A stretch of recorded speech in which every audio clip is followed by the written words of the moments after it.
Glórias a Jesus. Nós queremos saudar a todos com a gloriosa paz do Senhor Jesus Cristo. Amém?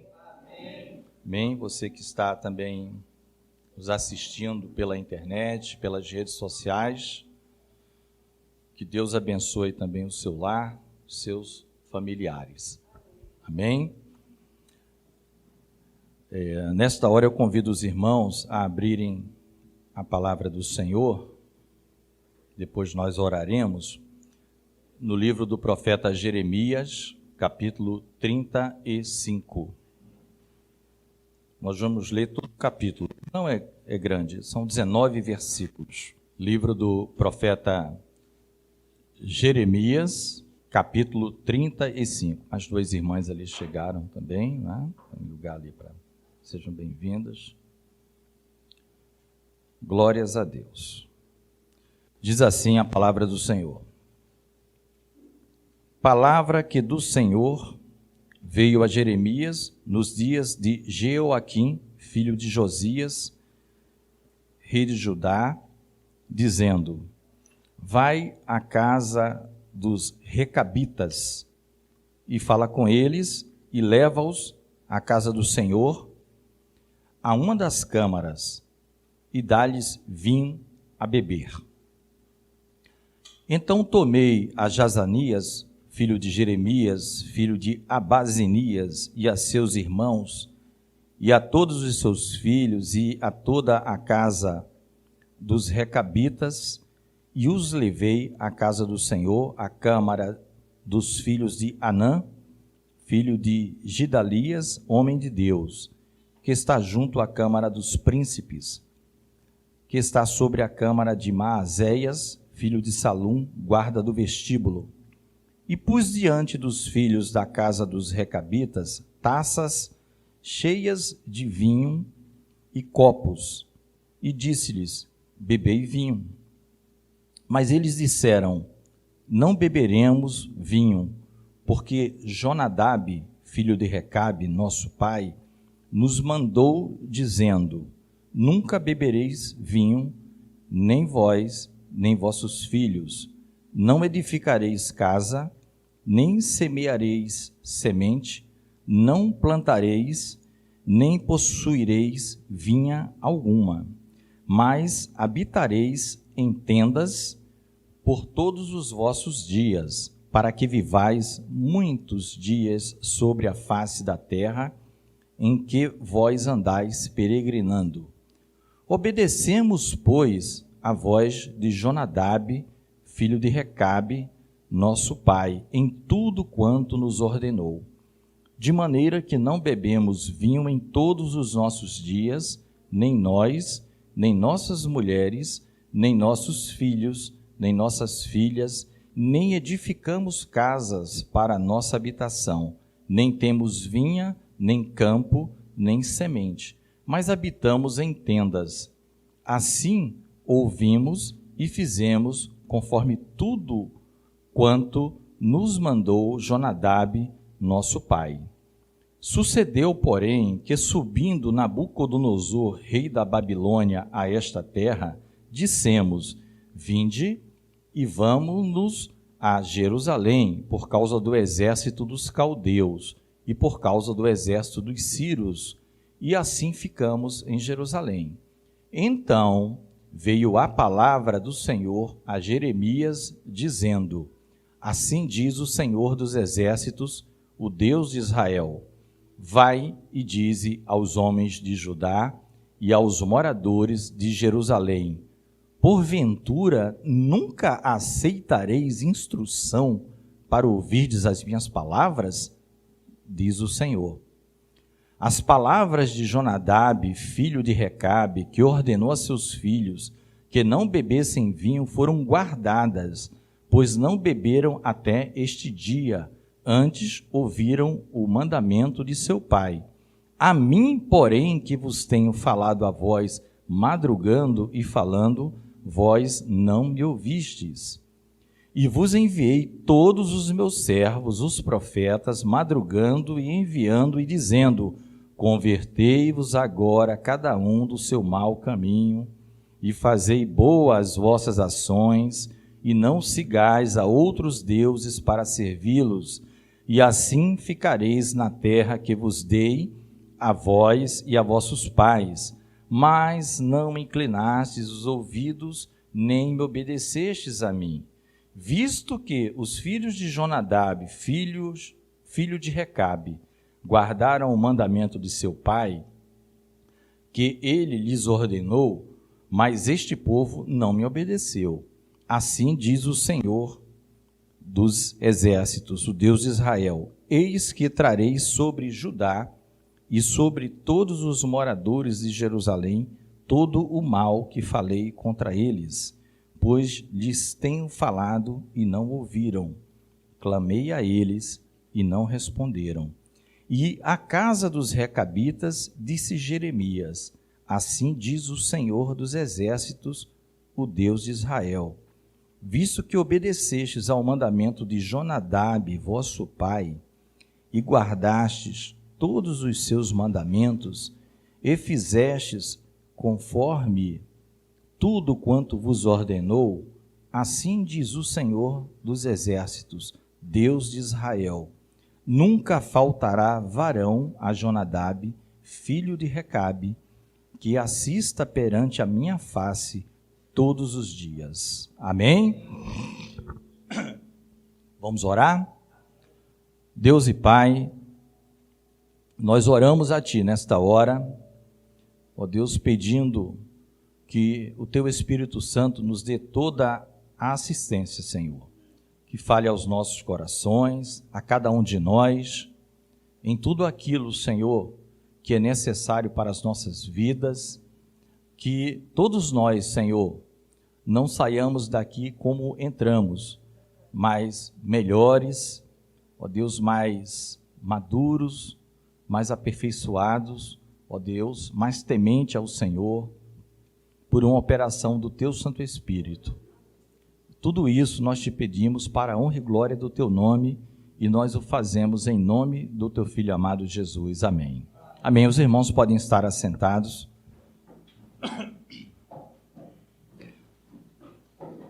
Meus amados irmãos,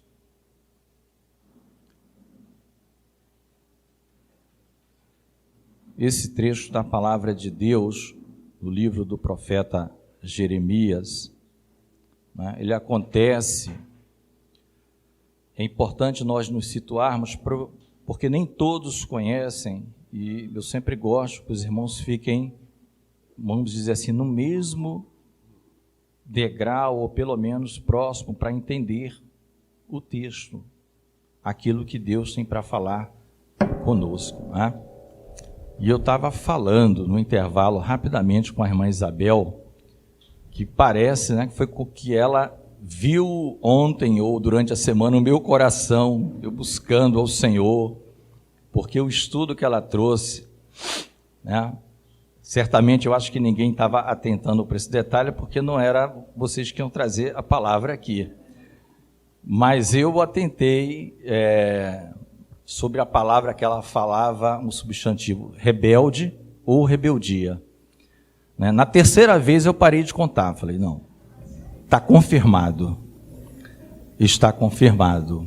E ela deve lembrar que ela começou falando muito sobre isso. Rebelde, rebeldia.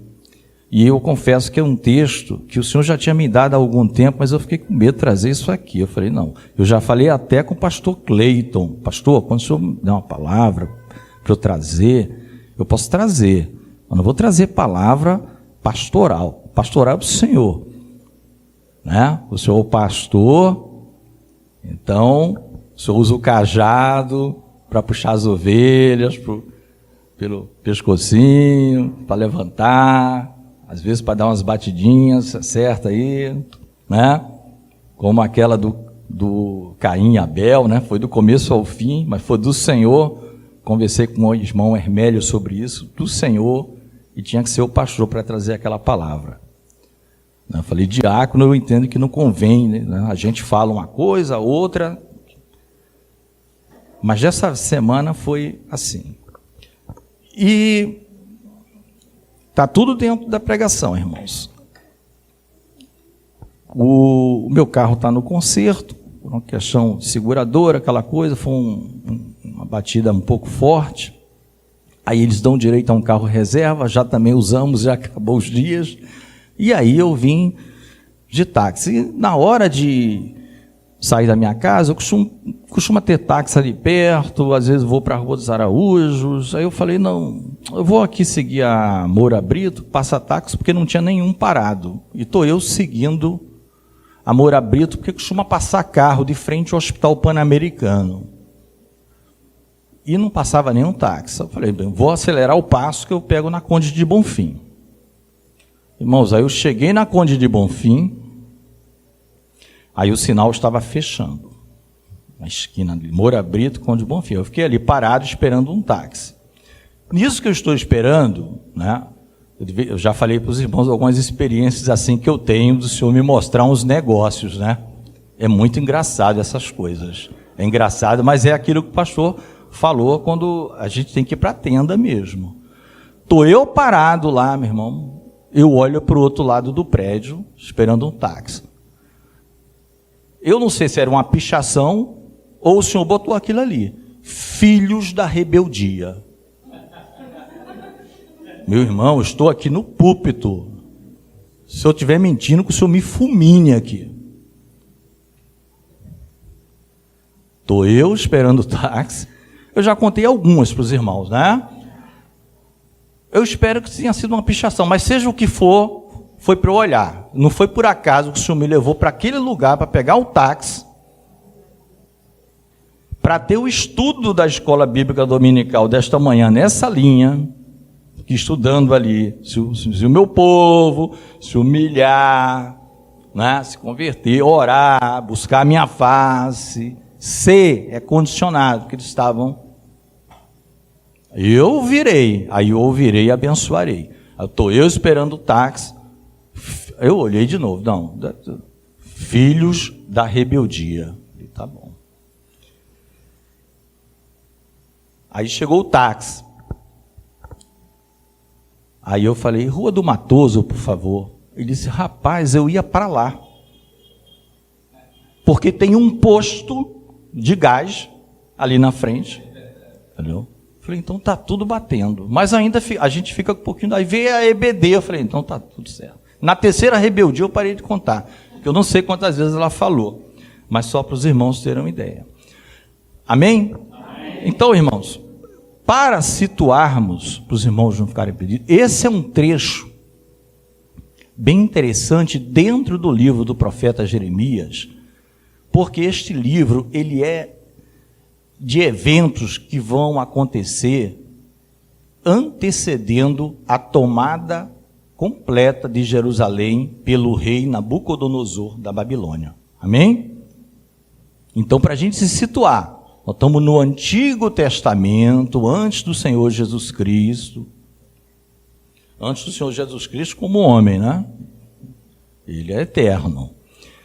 E a gente está ali nos reis Josias, Joaquim, Josias e Zedequias. Os 3 reis. E Jeremias foi o homem levantado por Deus para dar as últimas palavras, para ver se esse povo se arrependia de todo o mal que ele já vinha fazendo. Porque o povo tinha abandonado o Senhor em seu coração. Havia formalidades, sacerdotes, sumos sacerdotes, profetas verdadeiros e falsos, muitos falsos, profetizando paz, né? Aí quando o negócio começou a apertar, não, aí realmente vai para a Babilônia, mas são só 2 anos. 70, meu amigo, são 2 anos, não sei, 70. Esse era o contexto, tá, irmãos? Então, o reino chamado Reino do Sul, que é Judá, tá? Era o reino em que o profeta Jeremias estava profetizando, e as palavras eram palavras difíceis. Tem poucas palavras dentro do livro do profeta Jeremias que são palavras doces, né? Uma delas é o maravilhoso que nós vimos em Hebreus, né, que fala do segundo concerto. Do concerto farei convosco um concerto em que eu não vou lembrar mais dos vossos pecados. Lembra que nós estudamos no livro de Hebreus, né, esta profecia de uma nova aliança em Cristo Jesus, em que os pecados nossos já está aqui em Jeremias. Mas no mais, as profecias eram muito duras. E Jeremias, ele não tinha, com certeza, nenhum prazer em passar aquilo. Porque o judeu, eles tinham muito espírito de unidade, de corpo. Um sofria, todo mundo sofria. Um se alegrava, todo mundo se alegrava.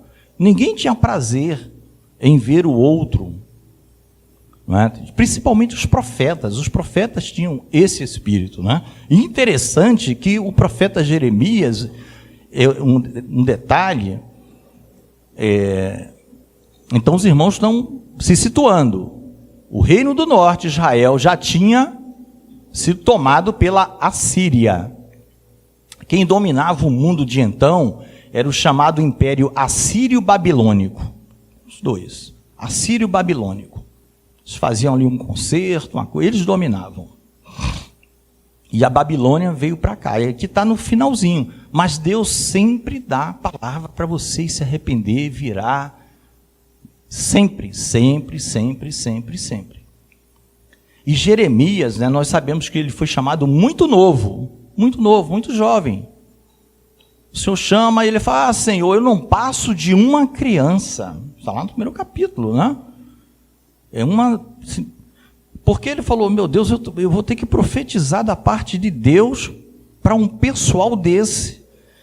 Eu sei que são os meus irmãos, mas eles são duros, eles são poderosos, eles vão acabar comigo, né? E Jeremias tentando fugir de qualquer jeito. Não, Senhor, eu sou um menino ainda, eu sou uma criança, né? E além disso, né, que é só uma introdução para a gente se situar, como eu falei para os irmãos, para entender todo o contexto. Jeremias, ele era para ser um sacerdote. Jeremias era levita, amém? Ele era da tribo de Levi, ele era para ser um sacerdote, né? Porque o reino do sul era formado por duas tribos, Judá e Benjamim. Então, o sacerdócio dele, do pai dele, Ilquias, era exercido lá em Anatote, na terra de Benjamim. E Deus não deixa ele nem crescer a ponto de assumir sacerdócio, né? Mas ele era levita, tinha legitimidade para passear com tranquilidade por dentro do templo. Deus o chama, ele diz, não, você vai ser profeta. Ele exerceu um ministério de profeta. Jeremias, você vai ver, ele não exerceu nenhum ato assim praticamente levítico, de ir para templo, de ministrar isso, aquilo outro. Ele foi profeta. Ele estava num bom conforto como sacerdote, se o pai dele, né, Ilquias, falecesse, ele já fosse um homem, assumisse, tudo certo. Mas não, ele foi chamado para ser profeta. Aí a gente chega nesse capítulo 35, em que nós ouvimos uma expressão interessante. Recabitas. Vocês viram? Veio a palavra do Senhor a Jeremias, né? Para que Jeremias, Deus fazia muito isso com o profeta Jeremias. Jeremias fosse à casa de um povo chamado de Recabita, porque eles eram filhos de Recabe. E os recabitas, prestem atenção, os recabitas, eles não eram israelitas, eles não eram judeus. Tá? Eles não eram. Eles são oriundos, segundo muitos estudiosos, dos queneus, que é um povo lá, parente de Jetro, ou Reuel, sogro de Moisés. Só que eles eram uma tribo pequena e que ficou dentro de Israel e operava tanto, preste atenção para entender quem era esse povo, chamado Recabitas. Por que eles eram chamados Recabitas? Porque eles eram descendentes de um homem chamado Recabe, queneu. Ele não era nenhuma tribo de Judá. Eles eram nômades, eles eram pequenos e eles ajudavam os judeus. Eles adoravam o mesmo Deus de Israel. Eles passaram a andar junto com eles. Muito pouco se fala sobre os queneus ou sobre Recabe. Mas sempre que se fala, ele está incluído em algumas genealogias, ele está incluído, por exemplo, Jonadab, que é o nome que ele cita aqui. Jonadab, filho de Recabe. Lembre-se que na palavra de Deus, quando se fala filho de, nem sempre o filho é o filho imediato. Às vezes, ele está falando em termos de ancestralidade. É igual à expressão filho de Davi. Né? Filho de Davi. E outros reis, filho de alguém. Mas às vezes a pessoa era lá da 5ª, 6ª, 7ª, 8ª, 10ª geração lá atrás. Tá? Então, no tempo do rei Jeú, que era do Reino do Norte, e que eu também já falei um pouco desse Jeú aqui. Quem lembra quando eu falei de Jeú, que eu falei que Jeú era meio doido, para não chamar que ele era doido e meio. Jeú era um capitão que nem o profeta Eliseu quis ir lá para ungir. Né? Ele mandou um filho dos profetas, o garoto, você que é mais novo do que eu, deve ter mais velocidade. Você é mais novinho, pega uma almontolia, que é um local onde se coloca óleo, lá no Reino do Norte, e você vai ungir Jeú rei. Depois que você ungir esse camarada como rei, ele é capitão da guarda, volta rápido, sai correndo, que ele não é muito bom da cabeça. Agora ele vai fazer toda a minha vontade, ele vai acabar com a descendência de Jezabel e todo o mal que Acabe fez. Jeú não era lá gente boa, não.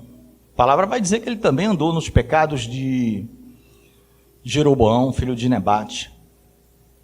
Ele também errava. Mas uma coisa ele fez. Deus, eu vou levantar esse camarada lá no Reino do Norte e ele vai destruir esse povo. E isso aconteceu. E numa destruição de adoradores de Baal, numa cilada, vamos dizer assim, né?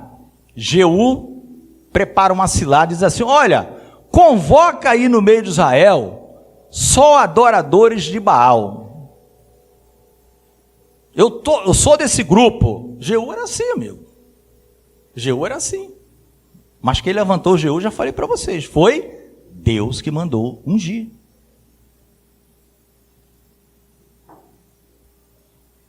Isso abrindo parênteses, amado. Projeto de Deus não precisa de homem, tá? Deus falou, sabe com quem para ungir Jeú? Com Elias. Não foi com Eliseu. Ben-Hadad, rei da Síria, e Eliseu no teu lugar. Falou 3 coisas. Elias só conseguiu fazer um. Só conseguiu chamar Eliseu, filho de Safate, de Abel Meolá. E os outros 2? Elias foi arrebatado, não vai se cumprir? Quem disse? Deus não precisa de Elias, nem de Moisés, nem de mim, nem de Cleito, nem de Carlos, ninguém. Eliseu disse, não, Deus falou para o meu senhor que tinha que levantar Jeú rei. Ele foi lá. Nessa ocasião, enquanto Jeú está passando, isso para contextualizar quem eram os recabitas, para os irmãos não ficarem perdidos. Por que eles são citados? Eles são pouco citados na Bíblia, tá? Dizem até alguns estudiosos que eles foram incorporados à tribo de Benjamim. Mas especulação, eles mesmos falam. Porque fala-se que existia um homem chamado Recabe, que era uma espécie de um serviçal nobre do rei Saul. E como Saul era da tribo de Benjamim. Mas quando o Jeú está passando, ele olha para Jonadab, que era queneu. estende a mão, diz: olha, você é comigo? Claro, Senhor, vamos destruir esses adoradores de Baal? Vamos, todos com o Senhor. E, enfim, irmãos, se foi esse Jonadab, que esses homens aqui estão falando com Jeremias, nosso pai Jonadab, filho de Recabe, nos deu ordem. Já tinha se passado pelo menos 2 séculos. E que nós lemos, eles estavam em obediência a Jonadab. Eles deixavam de fazer uma série de coisas e eles levavam uma vida bem simples e rígida por causa da ordem de um homem chamado Jonadab, que não foi Deus que deu ordem para Jonadab dizer isso para os filhos, mas também não desdisse nada disso. E as ordens que Jonadab deu não era nada contra o povo de Deus. Deus só disse, Jonadab disse assim: Jeremias fez um teste. Jeremias não perguntou ao Senhor por quê. Jeremias obedeceu, disse: Jeremias, meu filho, vai lá na casa dos recabitas e chama aquele povo lá. Sabe o que você vai oferecer? Leva ele lá no templo. Jeremias leva numa câmara lá, como se fosse um anexo de um homem de Deus do passado. Você vai lá oferecer vinho para eles. Sim, senhor, meu Deus. Jeremias não sabia o que estava por vir, que resultado teria, o que seria. Jeremias apenas obedeceu à voz do Senhor. E Jeremias vai lá, chama os recabitas, e os recabitas, por sua vez, também não sabiam o que é que Jeremias queria com eles. Chegou no templo, aí Jeremias montou as taças, colocou o vinho diante deles e disse: podem beber vinho.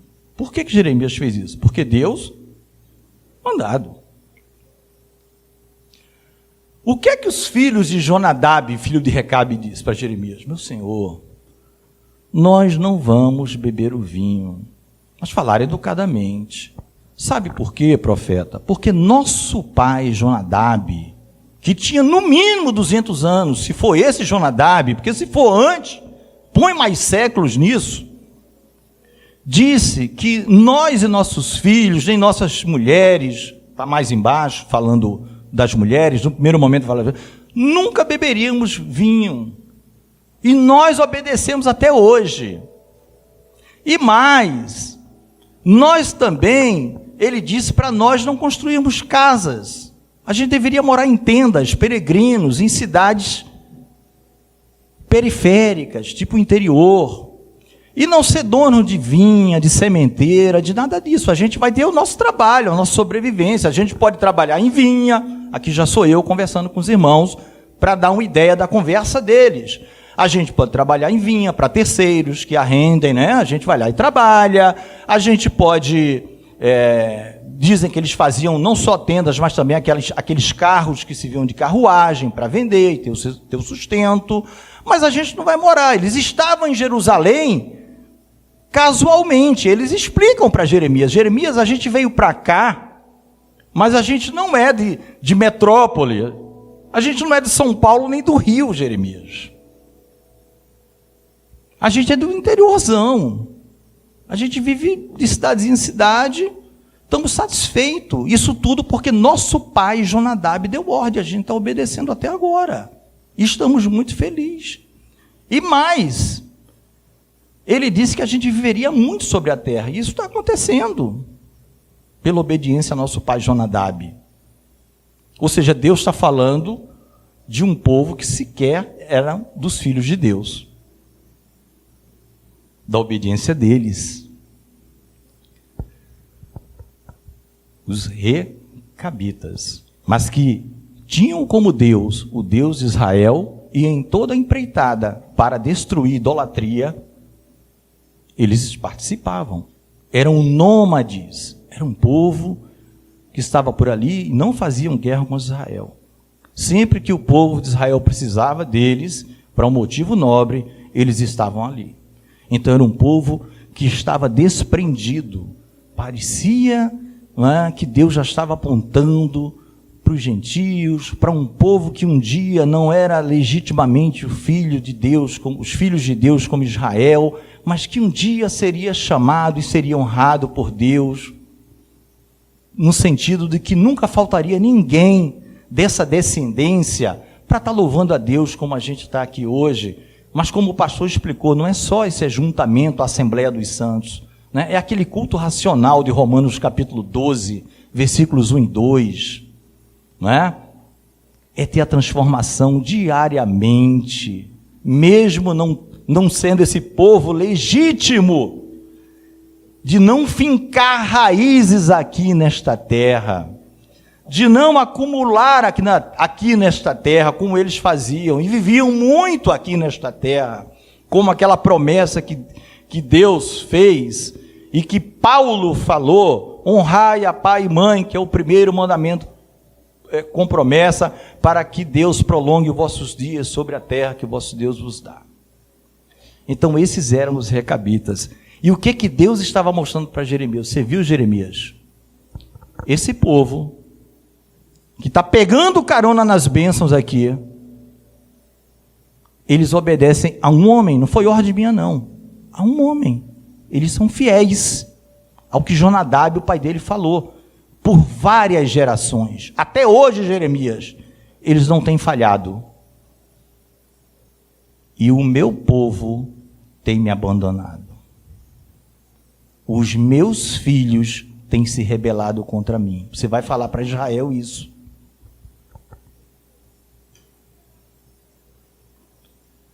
Os filhos legítimos, está aqui no versículo 13, vai e dize aos homens de Judá e aos moradores, porventura nunca aceitareis instrução para ouvir as minhas palavras? Gente, parece que Deus está pedindo favor, por Deus se colocando como homem e pedindo, por favor, me ouçam para que não venha o pior sobre vocês. E ele dá como exemplo quem não era filho dele. Povo que ficou ali introduzido desde a época dos queneus. Jonadab, e que obedecia à risca até ao dia de hoje. E Deus não abandona, porque a promessa, a palavra veio a Jeremias.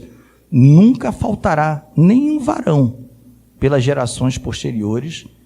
Pelo menos um varão vai ter que vai me servir, porque eles são fiéis à ordem de um homem, e os meus filhos não são fiéis à ordem de um Deus, o único Deus. Meus amados, vamos navegar um pouquinho aqui só em Jeremias 2:11, para os irmãos sentirem a gravidade da situação. 2:11.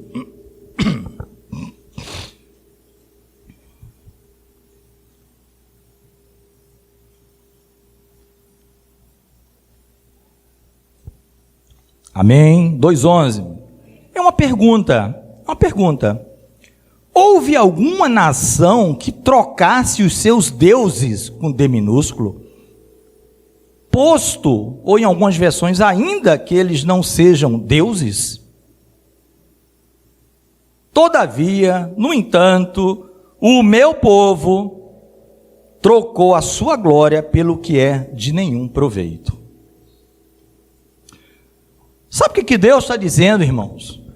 Os povos pagãos que adoravam ídolos, que adoravam deuses que não são deuses, eram fiéis a eles, mesmo eles não sendo deuses. Ele faz a pergunta, vocês já olharam ao redor aí, se esse povo que adora os deuses, que não são deuses, porque na verdade quem dava o sol para esse povo era o mesmo Deus de Israel, quem dava água para esse povo é o mesmo Deus de Israel, quem dá comida para esse povo é o mesmo Deus de Israel, assim como nos dias de hoje, para o ímpio e para quem serve a Deus, Deus está dando luz, sustento, vida, e eles não largam aquilo que é ídolo, e o povo de Deus abandonou a Deus, pelo que é de nenhum proveito. Não é que se aproveita alguma coisa, não. Essa tua ideia até que é boa, se aproveita alguma, não se aproveita nada. Não se aproveita nada. Não se aproveita nada. A pergunta, ela é uma pergunta que não é para ser respondida, ela é para reflexão. Você conhece alguma nação que trocou Baal? Ou seja, lá Baal, esse Baal tinha vários qualitativos, né? Porque Baal, na verdade, significa Senhor também, né? Senhor de alguma coisa, Baal alguma coisa, era... Isso, Baal alguma coisa, e assim por diante. Eles não trocaram. Eles não trocaram. E o povo de Israel, com toda a experiência de passar o Mar Vermelho, sair da escravidão, passar 40 anos no deserto, não envelhecer roupas e nem calçado, entrar numa terra prometida, um povo que não era acostumado a guerrear e vencer as guerras, não era um povo escravo. Você vai dizer que não, Israel venceu, porque quem é que tinha habilidade de Israel na guerra? Povo militar. Que povo militar, meus irmãos? Povo escravo levando chicotada lá no deserto. Deus que introduziu eles na terra. Deus estava querendo homens de fé, que confiem no Senhor. E a palavra ainda no 2, vai dizendo assim, ó: espantai-vos disto, ó céus, e horrorizai-vos, ficai verdadeiramente desolados, diz o Senhor. O Senhor está dizendo o seguinte, essa expressão Senhor dos Exércitos, para os irmãos entenderem, não é muito comum nós ouvirmos, Senhor dos Exércitos. Senhor dos Exércitos não quer dizer especificamente militar, do exército militar, da força armada de um exército. Senhor do Exército é um coletivo, para tudo. O exército das estrelas, quem é? Que fez todas e conhece cada uma pelo seu nome. Está lá no livro de Jó. O Órion e o Céter Estrelo, ou Estelo. Nome de constelação. Quem conhece cada uma pelo seu nome é o seu Senhor, é o Senhor dos Exércitos. Então o que ele está dizendo é, os céus, toda a criação de Deus ficou horrorizada e espantada. Como pode? Povo exclusivo de Deus.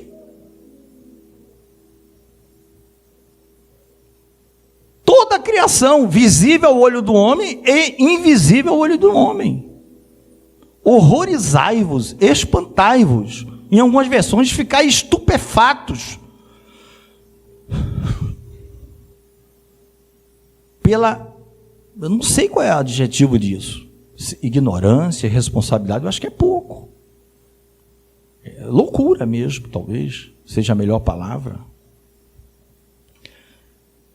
No versículo seguinte diz: porque o meu povo fez duas maldades.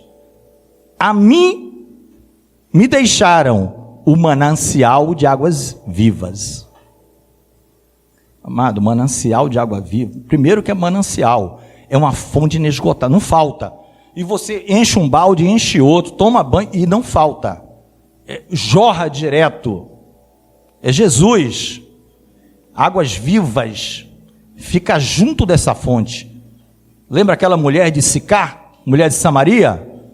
Pensando que Jesus estava se referindo à fonte de Jacó.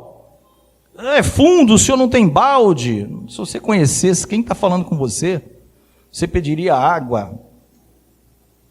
Né?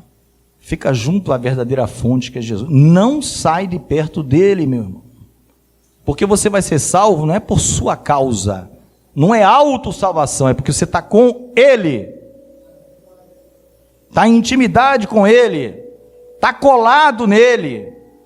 Olha a loucura que o povo fez. Largou o manancial de águas vivas, primeira maldade. Só em fazer isso já é uma loucura, não precisava fazer outra coisa. O povo foi além. Cavaram cisternas rotas, que não retêm águas. Sabe o que é isso, irmãos? Eu vou dizer isso. Alguns exemplos. Tem muitos exemplos sobre isso. Mas é quando nós buscamos... Não, eu não quero a solução de Deus. Andar com Deus é cansativo. Eu tenho uma solução. Eu tenho um jeito. eu vou pegar os meus instrumentos e ferramentas com o meu grupo, vou trazer aqui para a literalidade do texto.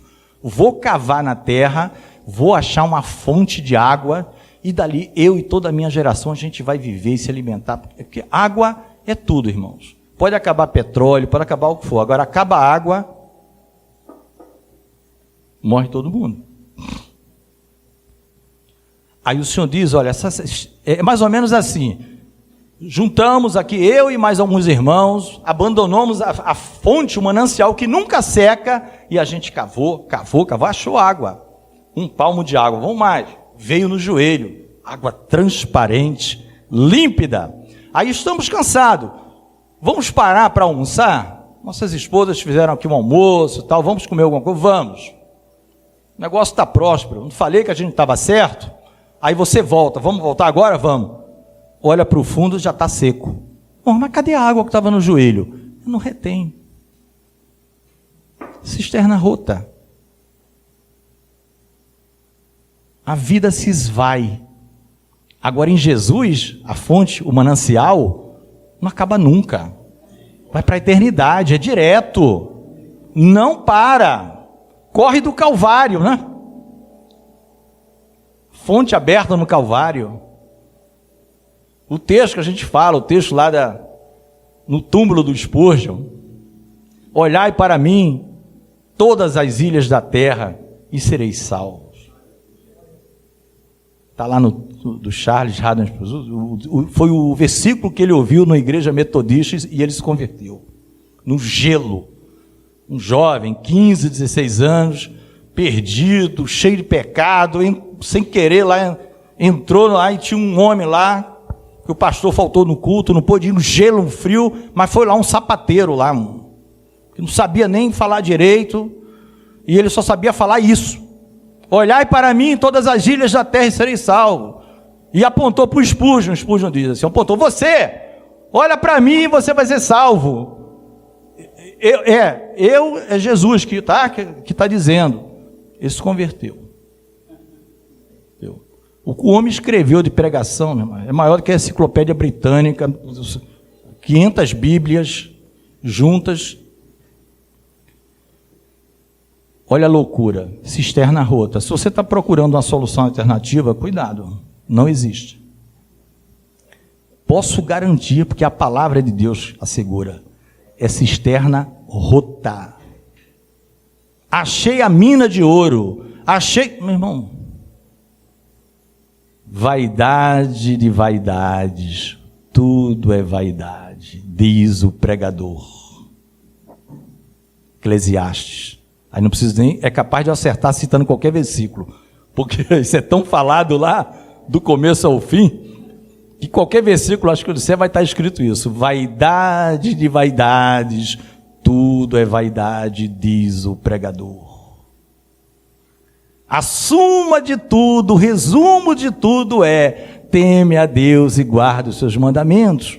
Capítulo 12, finalzinho, o resumo de tudo. Esquece o resto.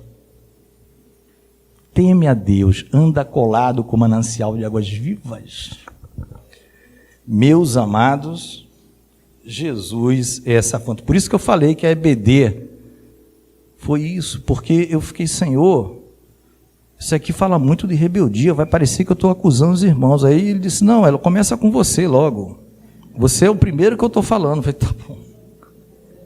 Então tá bom, se for assim, E para confirmar, botou lá na parede. Deus queira que seja um pichador. Filhos da rebeldia. Quando eu fui pegar o táxi, onde eu nunca peguei, para ir para a igreja, normalmente eu pego, nesse dia eu fui para lá. Era porque ele já queria falar comigo, né? Para confirmar. Deus gosta de fazer muito isso. E como a irmã trouxe aqui na IBD, a gente já está perto de terminar, irmãos. Deus fazia muito esse tipo de ilustração didática, porque o Senhor Jesus Cristo, ele é pedagógico. Ele é pedagógico, ele é didático. O ensino dele é todo pedagógico. Não foi a pedagogia, não é. Jesus já era pedagogo há muitos anos.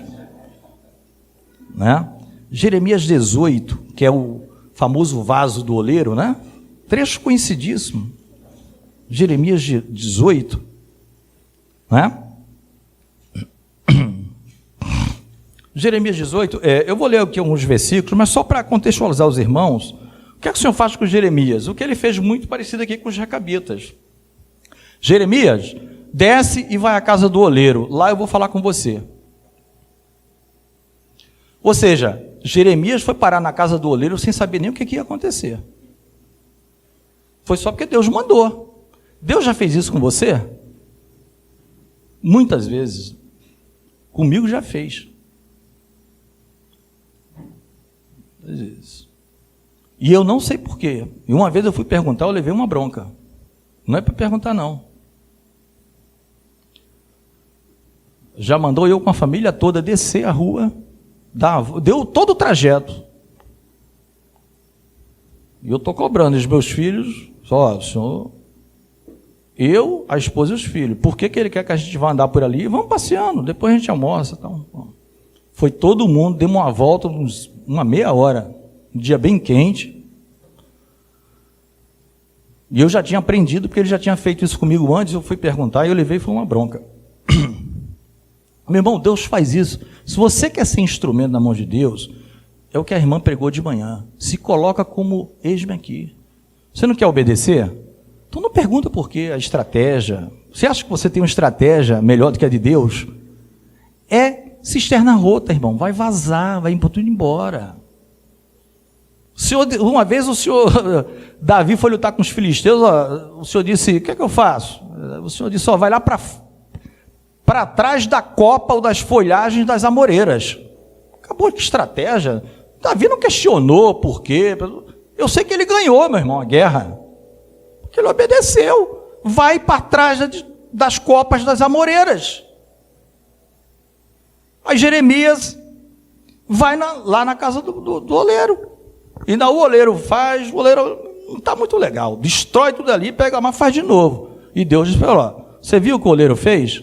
Eu não posso fazer com Israel isso? Pode, Senhor. Esse tempo todo que ele está ministrando é para o povo não ir para o cativeiro, é para o povo se arrepender, se humilhar, orar, buscar a face de Deus e se converter. Porque olha o que vem em seguida aqui, no versículo 7 a 10 do capítulo 18, no versículo 7 a 10 do capítulo 18 diz, no momento em que eu falar contra uma nação, e quando for uma nação aqui, irmãos, se você quiser, substitua, no momento que eu falar com você, com um homem, com uma mulher, seja quem for, contra um reino, para arrancar, para derribar, para destruir, se a tal nação contra a qual eu falar, se converter da sua maldade, também eu me arrependerei do mal que pensava fazer-lhe. Deus Deus desceu demais, meu irmão. É muita humilhação por amor ao homem. Jesus está no meio de nós, é humilhação. Naquela forma que ele veio, carne e osso, Deus conosco, é muito amor. Ninguém faria isso. Ninguém faria isso. E com a paciência que ele teve, né? Com os 12. Que também ninguém teria paciência do Senhor Jesus. Nós sabemos que não, irmãos. O Deus que sabe todas as coisas, está com 12 homens mortais, né? E ele ali pacientemente, pedagogicamente ensinando, né? Então você viu?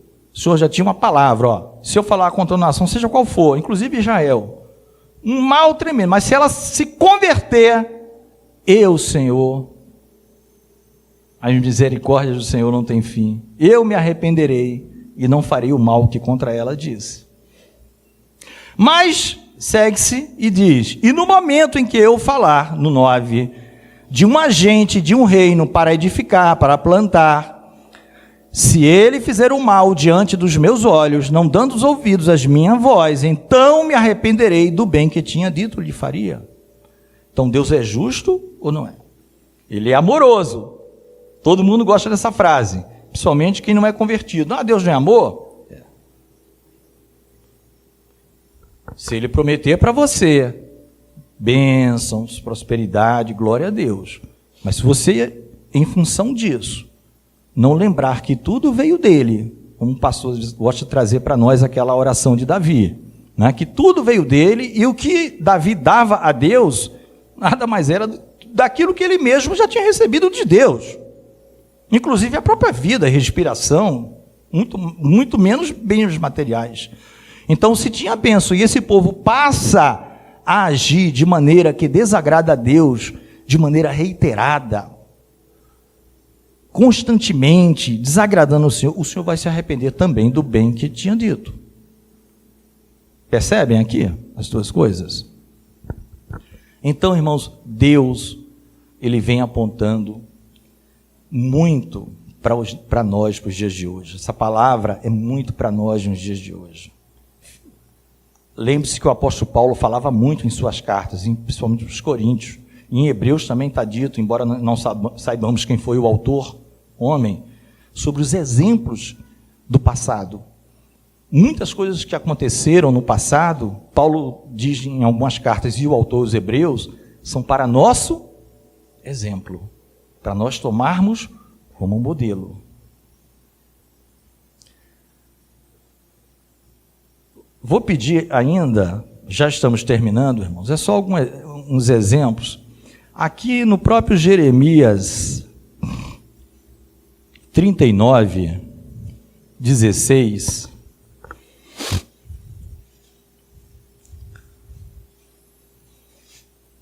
aqui, só para situar os irmãos, 39, 16,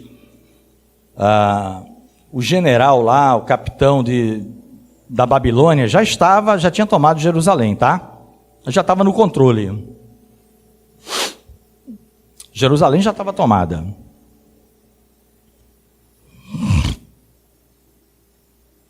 Vamos primeiro no 10, versículo 10, tá? Eu falei 16, mas são dois. No versículo 10 é assim: mas os pobres de entre o povo, 39, 10, que não tinham nada, deixou Nebuzaradã, capitão da guarda. Esse era o homem que representava Nabucodonosor ali na guarda, na terra de Judá, e deu-lhes vinhas e campos naqueles dias. Ou seja, eles não tinham nada, eram pobrezinhos, faziam mal para ninguém. Naqueles dias eles ficaram proprietários de vinhas e de campos. Mas Nabucodonosor, rei da Babilônia, havia ordenado acerca de Jeremias, o profeta, tinha uma ordem especial. Aquele homem, Nebuzaradã, ele tinha a carta branca para fazer tudo o que o seu senhor Nabucodonosor mandasse. Mas ele diz o seguinte: olha, havia ordenado acerca de Jeremias, dizendo, 12, toma Jeremias, põe sobre ele os olhos, ou seja, olha para ele, para Jeremias, e não lhe faças nenhum mal. E mais, como ele te disser, assim você procederá. Ou seja, tinha um homem destruindo tudo, mas quando chegou no Jeremias, aquele que foi fiel, o Senhor disse assim: ó, nele não é você que vai falar e vai dar ordem para ele, não. Olha para ele e ouve o que ele falar. O que ele falar você vai fazer.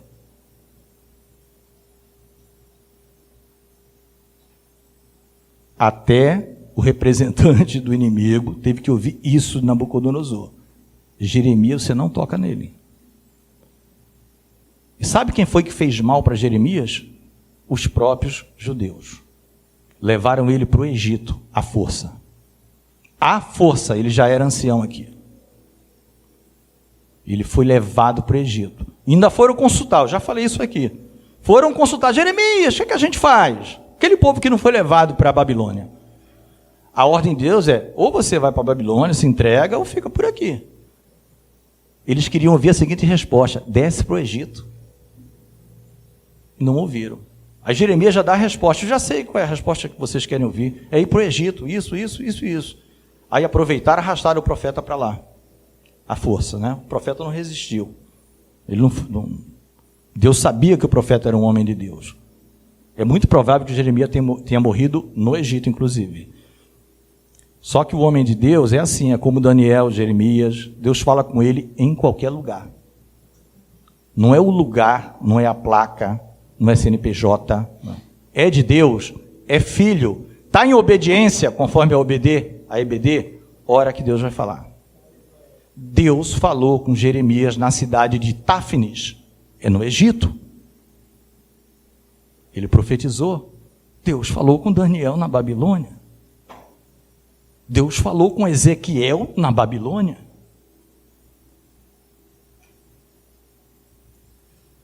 Versículo 16, a gente já está terminando, amados.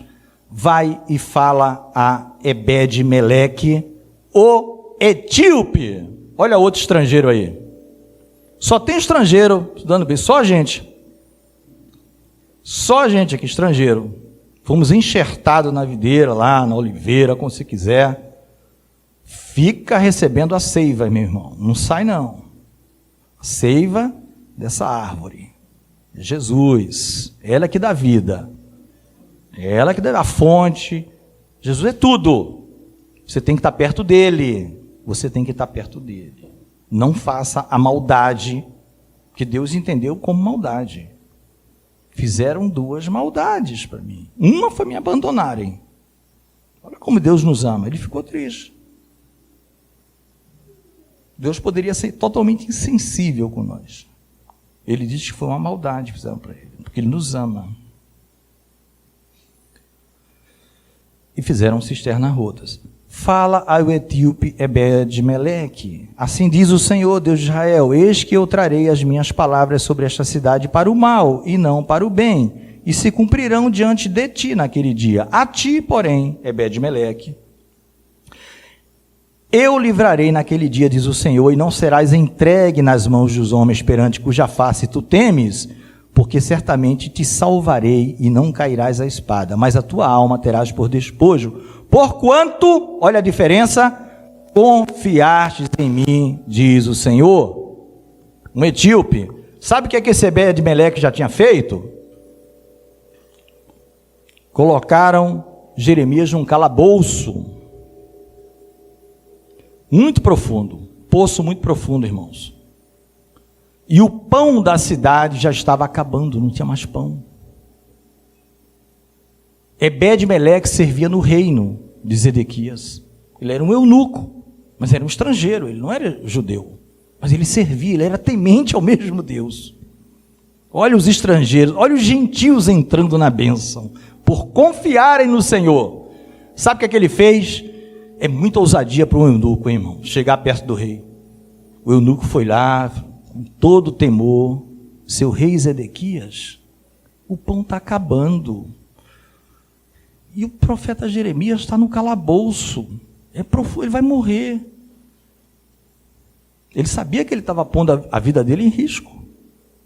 E o rei Zedequias diz, tá bom, pega 30 homens, olha porque o negócio era fundo, hein? Não era fácil tirar não, meu irmão. Jogar, cair no buraco, na cisterna, não precisa de ninguém, você mesmo cai. Você mesmo cai. E às vezes você mesmo cava o calabouço. Cava tal, aí quando quer sair já está muito fundo. Está quase chegando no lago de fogo e enxofre. Você, e agora? E agora, meu irmão? Só Jesus na causa. Zedequias falou, pega 30 homens. Foi esse etíope aqui, que se sensibilizou com o profeta. E eles pegaram panos, trapos, tecidos, e fizeram uma corrente enorme, dando laçadas, e disse, Jeremias, põe debaixo dos braços, que a gente vai te suspender. E suspenderam Jeremias, meu irmão. Aí Deus falou, esse confia em mim. Esse quer ouvir a voz da profecia. Esse está preocupado em ouvir aquilo que vem de Deus. E com temor e sem desobedecer a Deus. Sem se rebelar contra Zedequias. Ele fez o pedido e Deus ouviu. Quando foi invadida a cidade, a bênção veio para ele. Senhor, a tua alma está guardada. Você não será entregue, o Ebed-Meleque. Mandou Jeremias dizer isso para ele. Vamos ficar de pé. Vou pedir para os irmãos abrirem para nós terminarmos. João 14, 21. João 14, 21.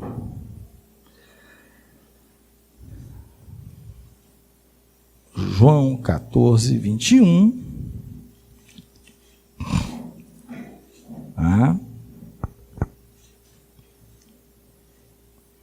Que diz assim: aquele que tem os meus mandamentos e os guarda, este é o que me ama, e aquele que me ama será amado do meu Pai, e eu o amarei e me manifestarei a ele.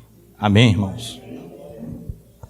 É guardar, buscar. Deus sabe da nossa limitação, dos erros, mas Ele deu a solução, que foi lida na EBD, o perdão. Está lá em 1 João, capítulo 1, e no comecinho do capítulo 2. Está lá. Vai ao Senhor, na condição de filho. Não importa a tua origem, a tua raça, o teu patrimônio, onde você mora, não importa. A gente viu aqui, ele não quer saber se você é queneu. Até eu, pernambucano, estou aqui. Né? Nasci em Recife. O Senhor me alcançou. Glória a Deus. Né? Me alcançou em alto mar. Eu já falei para alguns irmãos. Em alto mar. Eu estava a bordo, irmãos. Ou seja, no meio do oceano. O Senhor falou comigo. Entendeu? Estava passando na África do Sul. E a África do Sul é interessante, que é onde fica o Cabo das Tormentas. Sabia disso? Já viu falar em Cabo das Tormentas da navegação? O Cabo da Boa Esperança, na África do Sul, é a parte mais brava do mar. Ele tinha esse nome por isso, Cabo das Tormentas para os marinheiros, que era uma tormenta para os marinheiros. Os navios se quebravam, a carga se partia, tinha seguro, porque não tinha canal de Suez. Tinha que dar a volta por baixo da África para ir lá para a Europa. E pegar especiarias na Índia e voltar por baixo, quase perto do Polo Sul. Ondas de 20 metros. Mas para os donos das cargas, aquele cabo era chamado Cabo da Boa Esperança, porque se passasse por ele, lucro. Passou pelo Cabo da Boa Esperança. O dono da carga não está nem um pouco preocupado com o marinheiro. Mas para o marinheiro era o Cabo das Tormentas. E eu saí das tormentas para a Boa Esperança, irmãos. Foi ali. Senhor, o Carlos vai orar no final, mas vou fazer uma oração, tá? Nós glorificamos e bendizemos o teu nome, porque apesarmos de nada merecermos, ó Deus, o Senhor nos alcançou. O Senhor foi misericordioso. E nós cremos, ó Deus, que nós, como diz a tua palavra, nós poderemos passar por grande tribulação ou não, isto está na tua economia, mas nós seremos livres da ira de Deus, como está a tua palavra. Porque nós cremos que a ira que nós merecíamos, ela já recaiu sobre o teu filho, e ele morreu no nosso lugar, a nossa morte.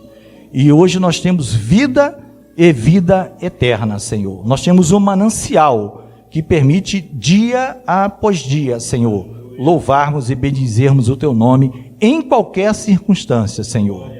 Tu tens guardado a nossa vida. Por isso nós te agradecemos em nome do Senhor Jesus. Amém. Irmão Carlos, por favor.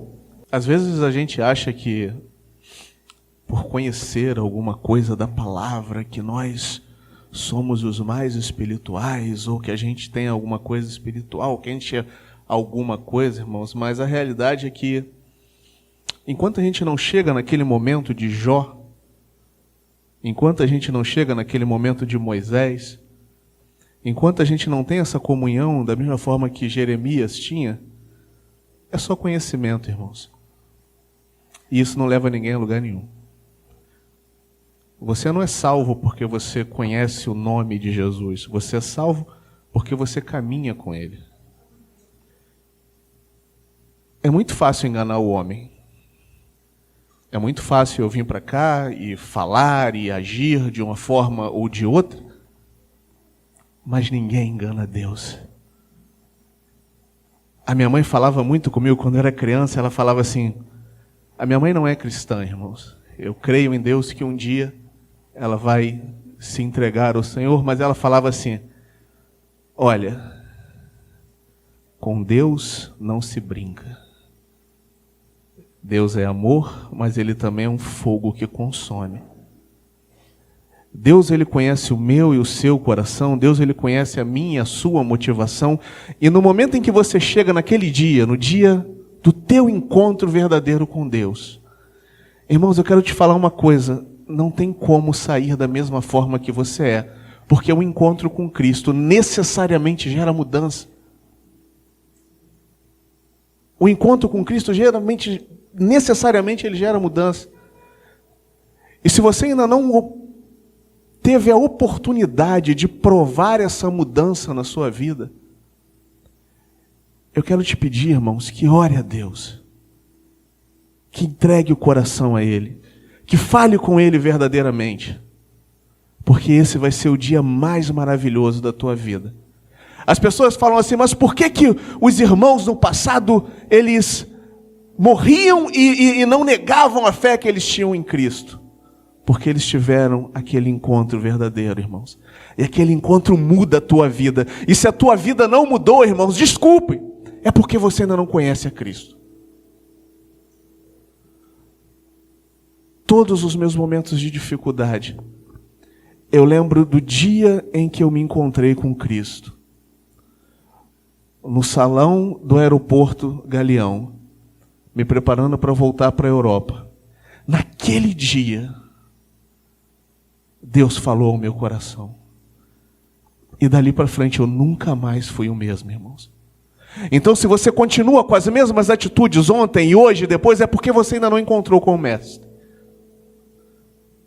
Mas ore a Deus e peça a Ele esse encontro. Porque o encontro verdadeiro com Cristo necessariamente muda a sua vida. Amado Deus e eterno Pai, Senhor, louvado e exaltado seja o Teu nome. Meu Deus, nós te agradecemos por tudo aquilo que aprendemos de Ti nesta manhã, meu Pai.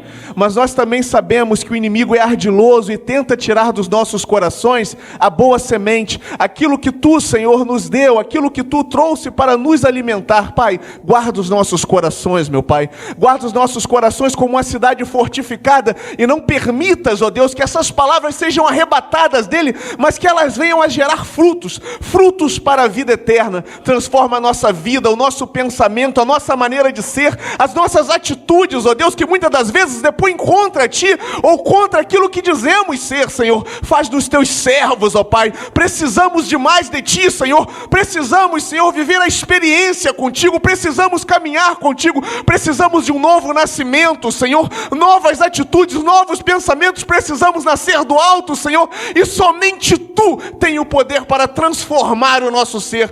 Pai amado, caminha conosco, Senhor, nos ensina, nos exorta, nos corrija e nos dá, Senhor, um coração quebrantado, um coração voltado para Te obedecer, para fazer a Tua vontade, para vivermos em Ti, ó Deus. Não é tempo de brincarmos na Tua presença, Senhor, porque sabemos que Tu és amor, mas também é um fogo que consome. Senhor, longe de nós estarmos distantes dos Teus caminhos, a distância de Ti, Senhor, é morte, Senhor, e nós buscamos a vida. Por isso, Senhor, nos amarra a Ti, Senhor, e mais essa semana que se inicia, Senhor, caminha conosco, nos transforma, nos guarda, leva-nos, Senhor, para os nossos lares em paz, e que a Tua paz nos siga durante toda a semana, e que no domingo estejamos aqui de novo, Senhor, reunidos para a glória e para a honra e para louvor do Seu nome, porque é por isso que estamos aqui, Senhor, porque reconhecemos que Tu és Deus, o Senhor das nossas vidas.